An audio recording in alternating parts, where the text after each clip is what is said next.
K ഗോപാലനും M Sankaran നമ്പൂതിരിപ്പാടും ഉൾപ്പെടെയുള്ള ആദ്യകാല നേതാക്കന്മാർ, കമ്മ്യൂണിസ്റ്റുകാർ അവരുടെ ആഗ്രഹം എന്ന് പറയുന്നത് ഉള്ളവനും ഇല്ലാത്തവനും തമ്മിലുള്ള അന്തരം കുറയ്ക്കാനായിരുന്നു. അവർ പട്ടിണി ജാഥ നയിച്ചു, അവർ പട്ടിണി സമരം നയിച്ചു. പക്ഷെ ഇന്ന് കേരളത്തിൽ നിങ്ങൾ ആലപ്പുഴ പാർലമെന്റ് മണ്ഡലത്തിലെ ജനങ്ങളെ ഏറ്റവും കൂടുതൽ കബളിപ്പിച്ച, പറ്റിച്ച ആ കരിമണൽ കർത്തയുമായിട്ട് രഹസ്യബാന്ധവം നടത്തിയിട്ടുള്ള ആളുകളുടെ ഒരു കൂട്ടായ്മ, അത് കേരളത്തിൽ രൂപപ്പെട്ടപ്പോൾ അതിനെതിരെ പ്രതികരിക്കുകയും നിങ്ങളുടെ സഹോദരിയായിട്ടുള്ള ഞാൻ ഉൾപ്പെടെയുള്ളവർ നിരവധി തവണ അതിനെതിരെ പോരാട്ടം നടത്തുകയും ചെയ്തപ്പോ ഇന്ന് ഞാൻ ഉൾപ്പെടെയുള്ളവർ സന്തോഷിക്കുകയാണ്. കേരളത്തിലെ മുഖ്യമന്ത്രിയെ ED കരിമണലിൽ കർത്തയുടെ വിഷയവുമായി ബന്ധപ്പെട്ടുകൊണ്ട് വിളിക്കാനായിട്ട് തീരുമാനമെടുത്തിരിക്കുകയാണ്. അപ്പോ തോമസ് ഐസക് പറയുകയാണ്, ED അങ്ങനെ മൂക്കിൽ കയറ്റുമോ എന്നാണ് ചോദിച്ചത്.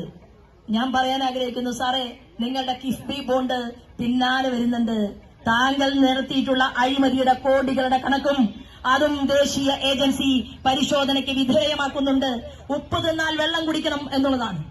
കേരളത്തിന്റെ മുഖ്യമന്ത്രിയുടെ കുടുംബക്കാർക്ക് നിങ്ങൾ കേവലം പാഠപുസ്തകത്തിൽ എഴുതി വെച്ച നോട്ടുകെട്ടുകൾ മാത്രം വാങ്ങി എന്നുള്ളതല്ല കേസ്. മറിച്ച് കേരളത്തിന്റെ പൊതുമേഖലാ സ്ഥാപനമായിട്ടുള്ള KMML ആവശ്യമായിട്ടുള്ള അസംസ്കൃത വസ്തു കൊടുക്കാൻ ഇല്ല എന്ന് കോടതി മുമ്പാകെ ബോധ്യപ്പെടുത്തിയിട്ട് ഇന്ത്യയുടെ പ്രധാനമന്ത്രിയോട് പോലും നിങ്ങൾ പറഞ്ഞു, പൊതുമേഖലാ സ്ഥാപനത്തിന് ആവശ്യമായിട്ടുള്ള കരിമണൽ കൊടുക്കാനില്ല, നിങ്ങളുടെ കയ്യിൽ മോണോസൈറ്റ് ഇല്ല, ബ്രുസൈറ്റ് ഇല്ല, സിർക്കോണിയമില്ല എന്ന് നിങ്ങൾ ബോധ്യപ്പെടുത്തി നീതിന്യായ കോടതികളുടെ മുൻപാകെ നിങ്ങൾ ഇവിടുത്തെ ഇന്ത്യൻ ജനാധിപത്യത്തിലെ ജനങ്ങളോട് പറഞ്ഞു. ഇവിടുത്തെ ടെക്നോളജിസ്റ്റുകളോട്, ഇവിടുത്തെ ശാസ്ത്രജ്ഞന്മാരോട്, ISROയിലെ ശാസ്ത്രജ്ഞന്മാരോട് വരെ നിങ്ങൾ പറഞ്ഞത് നിങ്ങൾക്ക് ആവശ്യമായിട്ടുള്ള ധാതു അത് ആലപ്പുഴയിൽ നിന്ന് എടുക്കാനില്ല എന്നാണ്. എന്നാൽ ഈ മേജർ ധാതു നിങ്ങൾ എടുക്കാൻ വേണ്ടിയിട്ട് ഉപയോഗപ്പെടുത്തിയത് ആരെയാണ്? ഇവിടെ എനിക്കെതിരായിട്ട് മത്സരിക്കുന്ന വേണുഗോപാലും പിണറായി വിജയനും കരിമണൽ കർത്തയും ഒരു ലോബിയായിരുന്നു എന്ന് ഇപ്പൊ കേരളത്തിലെ ജനങ്ങൾക്ക് ബോധ്യപ്പെട്ടു. ആ ലോബിക്കെതിരായിട്ടുള്ള ഒരു അന്വേഷണം, ദേശീയ ഏജൻസിയുടെ അന്വേഷണം കേരളത്തിന്റെ മുഖ്യമന്ത്രിയുടെ വീട്ടുപടിക്കൽ എത്തി നിൽക്കുകയാണ്.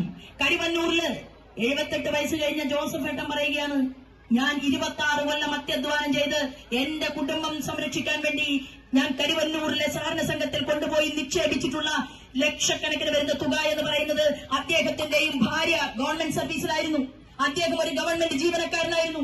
അവരുടെ മുഴുവൻ കിട്ടിയ പണം കരിവന്നൂരില് കെട്ടിവെച്ചതിനു ശേഷം മരുന്ന് വാങ്ങാൻ ഗതിയില്ലാതെ സ്വന്തം ഭാര്യ പിടഞ്ഞു വീണും മരിക്കേണ്ടത് കാണേണ്ടി വന്ന ജോസഫ് ഏട്ടൻ ഇന്ന് പെട്ടി ഓട്ടോറിക്ഷയുമായിട്ട് കേരളത്തിന്റെ തെരുവീതിയിലെ കരിവന്നൂരിന്റെ പരിസര പ്രദേശത്ത് നടക്കുമ്പോ കണ്ണൂരിലേക്ക് വണ്ടി കയറിയിട്ട് മാർക്സിസ്റ്റ് പാർട്ടിയുടെ സംസ്ഥാന സെക്രട്ടറിക്ക് വരെ പരാതി കൊടുത്തിട്ട് ആ കരിവന്നൂർ സഹകരണ സംഘ തട്ടിപ്പിനെതിരെ മുഖം തിരിഞ്ഞു നിന്ന സമീപനമാണ് കേരളത്തിലെ മാർക്സിസ്റ്റ് പാർട്ടിയുടെ നേതൃത്വം നടത്തിയതെങ്കിൽ ഇവർ രണ്ടു കൂട്ടരും ഒന്നാണ് എന്ന് ഞാൻ സൂചിപ്പിക്കുകയാണ്. അത് സഹകരണ സംഘത്തിന്റെ അഴിമതിയാകട്ടെ, അത് പൊതുമേഖലാ സ്ഥാപനങ്ങളുടെ അഴിമതിയാകട്ടെ, അത് കേരളത്തിലെ പാവപ്പെട്ടവരുടെ ജനങ്ങളെ കബളിപ്പിക്കുന്ന കാര്യത്തിലാകട്ടെ, രണ്ട് മുന്നണികളും ഒരുപോലെ മാറിയിരിക്കുന്ന ഒരു കാലാവസ്ഥയിലാണ് ഇന്ന് ദേശീയ ഏജൻസിയുടെ അന്വേഷണം വന്നിട്ടുള്ളത്. ഞങ്ങൾ പറയാൻ ആഗ്രഹിക്കുന്നു, എന്തായാലും മുൻ കേന്ദ്രമന്ത്രി ചിദംബരത്തിനേക്കാൾ വലിയ ആളൊന്നുമല്ലല്ലോ ഈ പാവയ്ക്ക വലിപ്പത്തിലുള്ള നമ്മുടെ സ്വന്തം കേരളത്തിന്റെ മുഖ്യമന്ത്രി പിണറായി വിജയൻ ആണോ? ആ ചിദംബരത്തിന് ദേശീയ ഏജൻസിക്ക് മാസങ്ങളോളം വർഷങ്ങളോളം അന്വേഷണം നടത്തി തെറ്റ് ചെയ്തുവെന്ന് കണ്ടെത്തിയപ്പോൾ ജയിലിനകത്ത് അടയ്ക്കാൻ സാധിച്ചുവെങ്കിൽ, പ്രിയപ്പെട്ടവരെ, പാവപ്പെട്ടവരെ, ജനാധിപത്യമില്ലെന്നും ഞങ്ങൾക്ക് ഇവിടുത്തെ നീതിന്യായ കോടതികളിൽ വിശ്വാസമില്ലെന്നും ഞാൻ ഭരണകൂടത്തെ അംഗീകരിക്കില്ലെന്നും പറഞ്ഞ കേജ്രിവാള് അങ്ങനെ അണിയറയിൽ അഴിമതിക്കാരുമായി കൂട്ടുകൂടിയപ്പോൾ ആ കേജ്രിവാളിനെ ജയിലിലടക്കാൻ സാധിച്ചുവെങ്കിൽ, ഇവിടെ VD സതീശൻ ഇന്ന് സ്റ്റേറ്റ്മെന്റ് പറഞ്ഞിരിക്കുന്നത് എന്താണെന്ന് അറിയുമോ? ഇത് ഒരു നാടകമാണ് എന്നാണ് പറഞ്ഞിട്ടുള്ളത്. അതിനർത്ഥം എന്താണ്? VD സതീശന്റെ അഭിപ്രായം എന്താണ്? കോൺഗ്രസിന്റെ നേതാവാണല്ലോ VD സതീശൻ. എന്താ VD സതീശന്റെ അഭിപ്രായം? കേരളത്തിന്റെ മുഖ്യമന്ത്രിയും കരിമണൽ കർത്തിയുമായിട്ടുള്ള കൂട്ടുകെട്ട് അത് അന്വേഷിക്കണമെന്ന് പറയാൻ തന്റേടം കേരളത്തിലെ കോൺഗ്രസിന്റെ നേതൃത്വത്തെ കൈകാര്യം ചെയ്യുന്ന KPCCയുടെ തലപ്പത്തിരിക്കുന്നവരിൽ ഒരാളായിട്ടുള്ള VD സതീശൻ ഉണ്ടോ? താങ്കളുടെ അഭിപ്രായം എന്താണ്?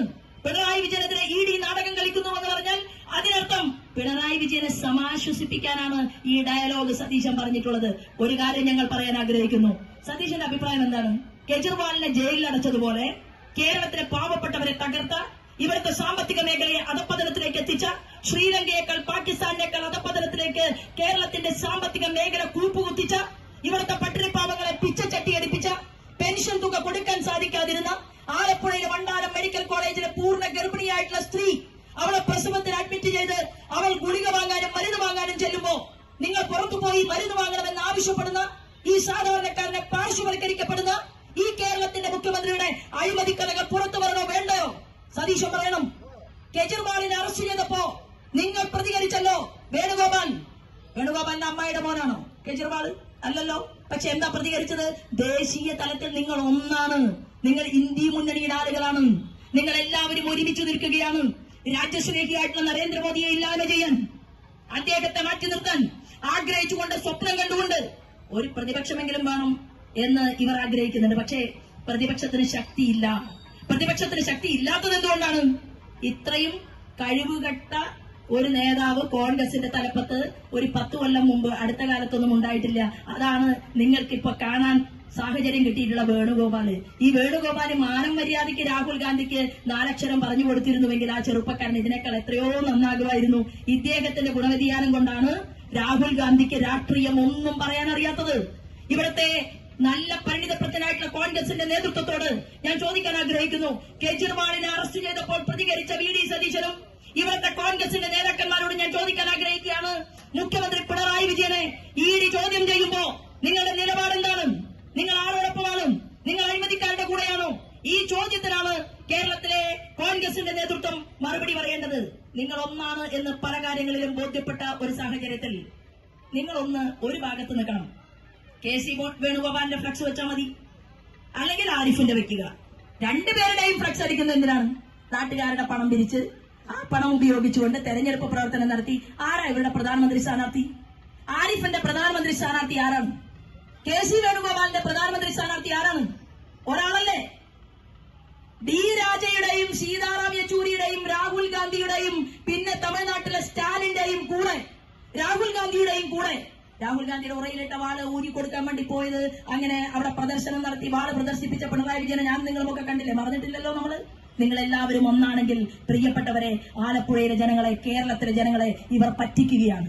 ഇവരുടെ ആഗ്രഹം എന്താണ്? നല്ലവരായ മാർക്സിസ്റ്റ് പാർട്ടിയുടെ സഹോദരന്മാർ അവർ ഇത്രകാലവും പ്രവർത്തിച്ചത് ഈ രാജ്യത്തെ തകർക്കുകയും രാജ്യത്തിന്റെ കടകമ്പോള വ്യവസ്ഥിതിയെ വലിയ കരാറുകൾക്ക് തുറന്നു കൊടുക്കുകയും ലോകത്തിന്റെ മുന്നിൽ ഭാരതം തകർക്കപ്പെടുകയും ചെയ്ത പതിറ്റാണ്ടുകൾ ഈ രാജ്യത്തിന്റെ ഭരണകൂടത്തെ നയിച്ച കോൺഗ്രസിനെ പരാജയപ്പെടുത്താനല്ലേ കമ്മ്യൂണിസ്റ്റുകാരൻ ഇത്രയും കാലം പണിയെടുത്തത്? മാർക്സിസ്റ്റ് പാർട്ടിക്കാരൻ പണിയെടുത്തത്? നിങ്ങൾ അതിനല്ലേ ഇൻകുലാബ് സിന്ദാബാദ് വിളിച്ചത്? നിങ്ങൾ പറഞ്ഞത് പാവപ്പെട്ട പാടത്ത് പണിയെടുക്കുന്ന തൊഴിലാളികളുടെ കൂടെയാണ് നിങ്ങൾ എന്നല്ലേ? നിങ്ങൾ പറഞ്ഞത് കയർ തൊഴിലാളികളുടെ കൂടെയാണ്, കശുവണ്ടി തൊഴിലാളികളുടെ കൂടെയാണ്, നിങ്ങൾ സർവ്വസാധാരണക്കാരുടെ കൂടെയാണ്. ഇതല്ലേ നിങ്ങൾ പറഞ്ഞത്? പക്ഷേ ഇന്ന് നിങ്ങൾ പാവപ്പെട്ടവരുടെ കൂടെയാണോ? നിങ്ങളുടെ നേതാവ് കാസർഗോഡ് മുതൽ തിരുവനന്തപുരം വരെ പിണറായി വിജയൻ ഒരു യാത്ര നടത്തിയല്ലോ. 1.5 കോടി രൂപയുടെ ചെലവുള്ള ബസ്സിൽ, 1.5 കോടി രൂപയ്ക്ക് തയ്യാറാക്കിയിട്ടുള്ള ബസ്സിൽ യാത്ര നടത്തി. ആരുമായിട്ടാ ചർച്ച നടത്തിയത്? ഏറ്റവും വലിയ പ്രമാണിമാർ, ഏറ്റവും വലിയ പൈസക്കാർ, കൂപ്പർ സ്വന്തമായിട്ടുള്ളവർ, ഒരു സൈക്കിളിൽ യാത്ര ചെയ്യുന്നവരോട് ചർച്ച ചെയ്തില്ല. ആ ബസ്സിൽ നിന്നൊന്ന് താഴെ ഇറങ്ങിയിട്ട് പാവപ്പെട്ടവരൊന്ന് ചേർത്ത് പിടിച്ചില്ല. ഷാളിടാൻ വേണ്ടി കാത്തു നിൽക്കുന്ന സാധാരണക്കാരന് ഒരു കൈ കൊടുക്കാൻ കേരളത്തിന്റെ മുഖ്യമന്ത്രിയും മന്ത്രിമാരും തയ്യാറായില്ല. നിങ്ങൾ ആർക്കു വേണ്ടിയാണ് ഈ യാത്ര നടത്തിയത്? നിങ്ങൾ പാവപ്പെട്ടവർക്ക് വേണ്ടിയാണോ? ഇന്ന് പാവപ്പെട്ടവർക്ക് വേണ്ടി പ്രവർത്തിക്കുന്ന, ജീവിക്കുന്ന ഒരു മനുഷ്യൻ, അദ്ദേഹം ശ്രീമാൻ നരേന്ദ്രമോദിയാണ്. അദ്ദേഹമാണ് പറഞ്ഞത്, ഇന്ത്യയിൽ 2024 എന്നൊരു വർഷമുണ്ടെങ്കിൽ MP-മാർക്ക് ശുഷ്കാന്തി ഉണ്ടെങ്കിൽ വീടില്ലാത്തവരായി ഒരാൾ പോലും ഉണ്ടാകാൻ പാടില്ല. എന്നാൽ ആലപ്പുഴ പാർലമെന്റ് മണ്ഡലത്തിലേക്ക് നിങ്ങളുടെ മുൻ MP കൊണ്ടുവന്നത് 10,000 വീടാണ്. 1 ലക്ഷം വീട് പാവപ്പെട്ടവർക്ക് കൊടുക്കാൻ നരേന്ദ്രമോദി തയ്യാറായിരുന്നു. നിങ്ങൾ വാങ്ങാൻ തയ്യാറായില്ല. കാരണം എന്താണ്?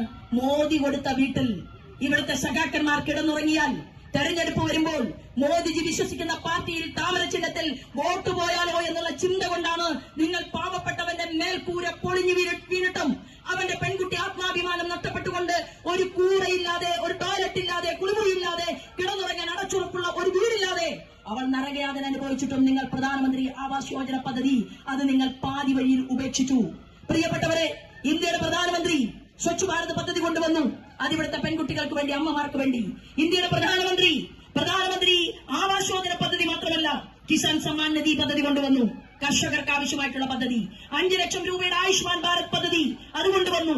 കാരണം ഏതെങ്കിലും ഒരു പാവപ്പെട്ടവന്റെ വീട്ടിൽ ഒരാൾക്ക് അസുഖം വന്നാൽ 22 ആശുപത്രികളെ ആലപ്പുഴയിലെ ജനങ്ങൾക്ക് വേണ്ടിയിട്ട് എംപാനൽ ചെയ്തിരിക്കുന്നു ഇന്ത്യയുടെ പ്രധാനമന്ത്രി.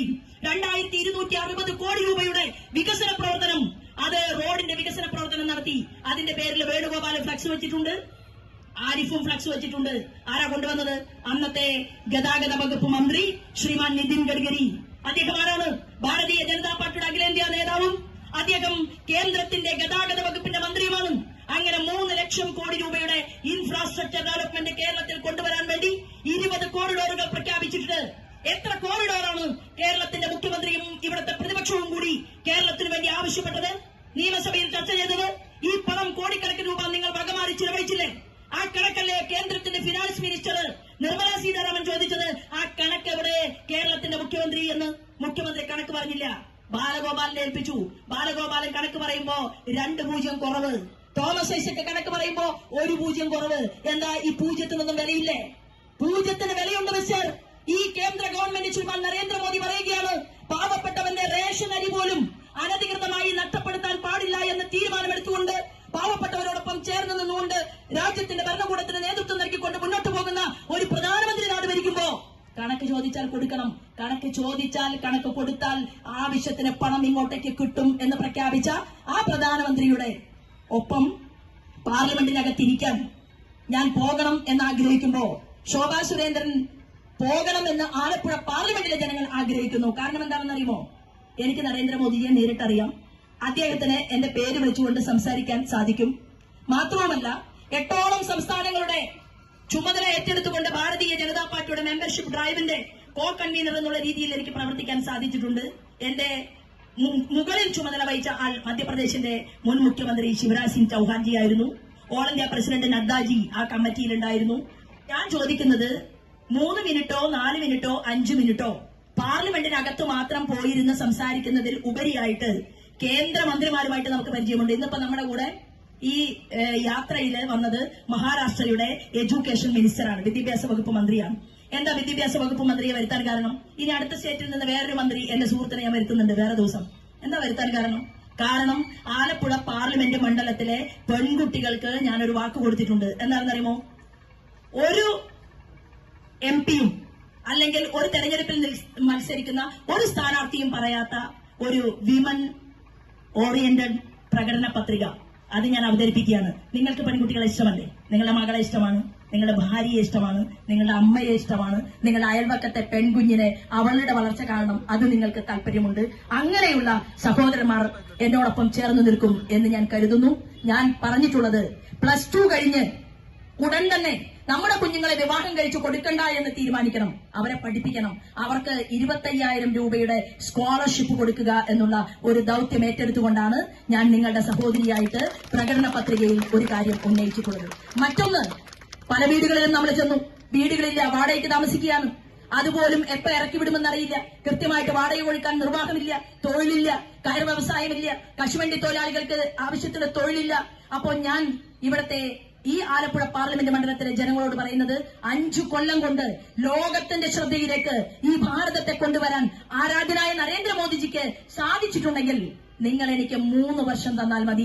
ആലപ്പുഴ പാർലമെന്റ് മണ്ഡലത്തിൽ നിന്ന് നിങ്ങൾ എന്നെ തലയിൽ കൈവച്ച് അനുഗ്രഹിച്ച് വിജയിപ്പിച്ചാൽ 3 കൊല്ലം കൊണ്ട് ആലപ്പുഴ പാർലമെന്റ് മണ്ഡലത്തിലെ വീടില്ലാത്ത മുഴുവൻ ആളുകൾക്കും വീട് കൊടുക്കുമെന്ന് പ്രഖ്യാപിച്ചുകൊണ്ടാണ് ഞാൻ എന്റെ പ്രകടന പത്രിക അതിവിടുത്തെ അമ്മമാർക്ക് വേണ്ടിയിട്ടാണ് വീട് എന്നുള്ള സ്വപ്നം പ്രാവർത്തികമാക്കണം എന്നാവശ്യപ്പെടുന്നത്. അപ്പൊ എന്റെ സുഹൃത്ത് ആ മിനിസ്റ്റർ വന്ന സമയത്ത് ഞാൻ അദ്ദേഹത്തോട് പറഞ്ഞത്, ഞാൻ ഒരു 20 സംസ്ഥാന മന്ത്രിമാരുമായിട്ട് സംസാരിച്ചിട്ടുണ്ട്.